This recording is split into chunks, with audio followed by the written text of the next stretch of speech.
in the woods. And so there's a look at another look at our situation that we currently sit in. And Dany Varin in the woods. You sometimes, you talk to somebody and you don't get to see it or know about what's going on, and they think you're exaggerating. I think the people in the grandstands, when they see this with later on Flo or whatever, I would imagine this is going to be near top 5 comp cams on Flo. I got to think Chet puts this in his top 5. I know we didn't get it, like the actual footage, but I don't care. I mean, we got a car in the sticks. And the good thing is he's communicating, he's talking with the safety crews. Like I said, right now our problem is he's kind of pinched between 2 trees by the way the car's set or what it appears. And they got to move the car forward and then to be able to pull it back out. Yeah. So they're it's just in a very precarious spot. The chain there from the tow truck, and it's a interesting situation over there in turns 3 and 4. Blake, I always talk about you see something new at the races all the time. Yeah, absolutely. I don't know how often. I'm sure it's happened before, but I've never seen a race car in the woods. I've seen a race car in corn. Surprising in Iowa, I know, right? The jokes write themselves. I got to think. We put one in like almost a creek last year, sort of. Ross wasn't there, but I looked at him like he was there. Eric's not in here, but at Missouri State Fair Speedway, Zeb Wise kind of went in a culvert, not really a creek, but he was. We had that happen with the modifieds, and I think it was Accord Speedway. Okay. We had a modified end up. They had a pond in the infield. And we had Jimmy Phelps, actually, who's here tonight. He's here tonight, yeah. We'll see Jimmy tomorrow at Weed Sport. One thing, too, that wing looks in perfect condition. So I do not think that car flipped its way there. I think he just slid because you can see like kind of the tracks and like the way it settled. Yeah.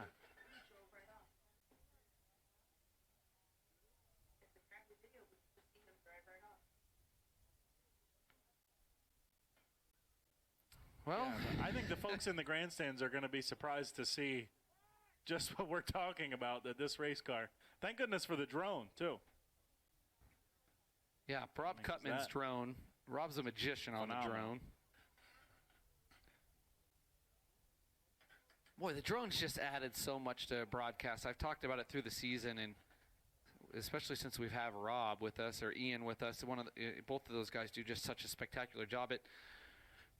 When I'm watching a broadcast of a track I've never been to, I love it because it gets you a chance to get above the grounds and see how things laid out. How do you get to the pits? How do the fans get to the grandstands? What's around the area? This spring when we raced at Port Royal, Chris, they literally took, I'm not sure if it was Rob or Ian, but we literally took a tour of Port Royal, Pennsylvania, the town, in downtime. Through it out past the river, through downtown, past the post office, out through the neighborhoods. I mean, you got an entire tour of the town of Port Royal. That's awesome. Yeah, the drone. I love it. I love it. I like it when they had it at the Chili Bowl. Yep. And it's racing right with the cars. Yeah. No, I love the drone footage. I think it provides a lot. Like you said, you kind of get an overhead for people at home who can't make it to all these facilities and aren't as fortunate to get to go to all these races and see all these facilities. It gives you an idea of what you're looking at and what is around the racetrack and the facility that it is. So it looks like maybe the back of the wing panel stuck there because I see him pulling away. John Menier down there, the all-star official. Man.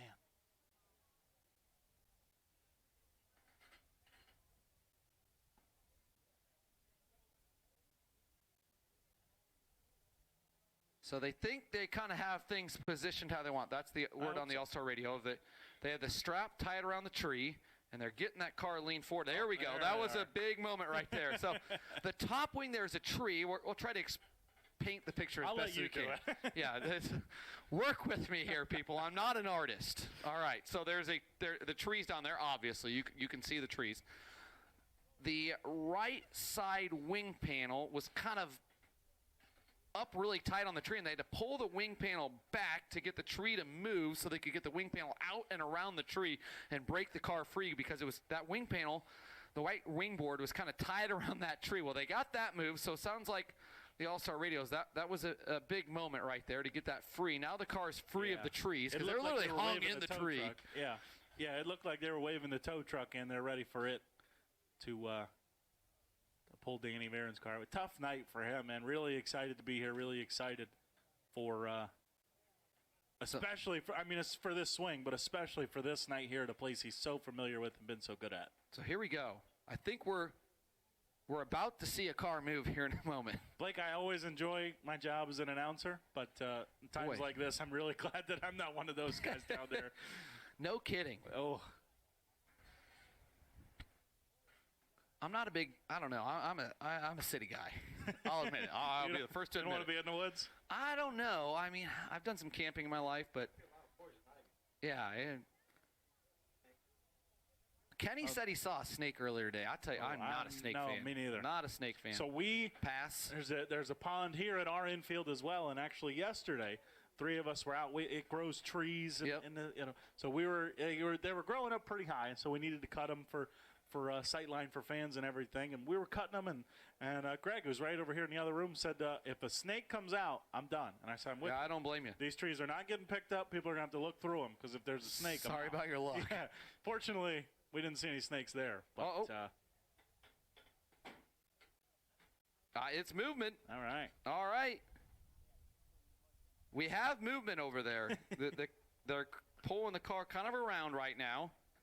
It's maybe, I don't know, 8 feet from being out of the woods, literally out of the woods. Yeah, I think people in the grandstands might think, come on, this is taking a while. But if you could see what we see, I hope that Flo I hope Yeah. that this is me asking the powers that be at Flo, cut this, put this on social media so you race fans sitting in the grandstands can see this. It's been an interesting process. The tow truck is literally back. It's in the tree line. Yeah. The tow truck is. Now it's come. The car's about out. Yeah, they pulled the car out. Now it's going to be about getting the tow truck going. Hopefully there's enough grip there for the tow truck to get moving. So it looks like is one tow truck hooked to the other tow truck? It might be, yeah. It looks like it is. I'm telling you, there's not going to be a lot of traction there for these tow trucks to pull. So they've got it pulled tight to the arm of the. Yeah, there we go. So there we go. Hey, look at that. All right, it is out of the tree line. The car's out of the tree line. We're doing our best to paint the picture for you guys, so I appreciate your patience. I tell you what, when these guys pop around over there in turns 3 and 4, I think we owe them quite the round of applause because my tow truck drivers had to earn their pay tonight. I'm thinking, a lot of times guys are washing mud and clay off of their race cars. Danny Dietrich's going to be washing tree sap and leaves out of his race car. And usually, on your driver's suit, you're washing the oil off, dirt and everything. Well, this week, it's going to be grass stains and, trees and a little bit of nature going home with you. Yeah. The full experience for Dany Varin. Man, what a tough night for them. I just feel awful. They got, they problems in time trials, didn't make the call in the heat race, tagged the B, drove from 12th to 4th in the B, and had gone from what would have been 22nd to 12th here in the same aim, and still have 13 laps remaining. So yeah, he had time. I would have bet he was getting the top 10 at the very least. So there's John Manier, the All-Star official on the right. Ken Osborne up towards the front. Big tip of the cap to those two guys and all the Utica-Rome officials down there for literally peeling the 0-1 out of the woods. And so 2 minutes, the single horn going to sound. You hear it. There it is. Just like it on command, It's like you're in charge of this deal, Blake. So there we go. That was their 2 minutes up. So they're getting crews going to be working their way back towards the pit area. So it's out there on the socials, but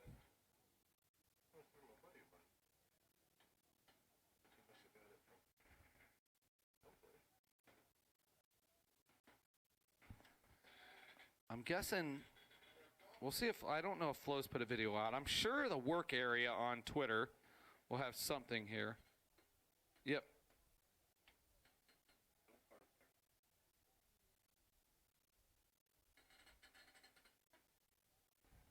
Yeah, the work area has a photo up on social media.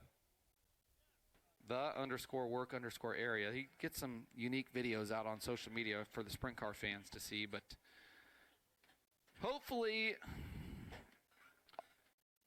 Flo Racing will clip that and have that up maybe tomorrow. Well, I'm sure it's going to make Chet's top 5. It has to. It has to make the Comp Cam's top 5. I'm boycotting everything Chet Kressner if that's not in the Comp Cam. I don't know if Chet's watching or not. He's at Gateway right now, I believe. Or no, Springfield rained out. He was going to Springfield for the crown race, so Chet might be watching. He might be.